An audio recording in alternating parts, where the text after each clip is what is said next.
Euskaldun izate, Donostia ezagutu eta hirian integratu.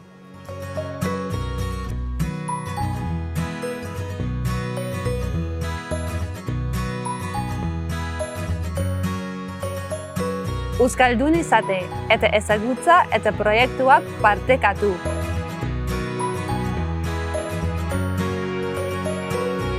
Euskaldun izate eta etorkizuneko aukeretarako prestatu.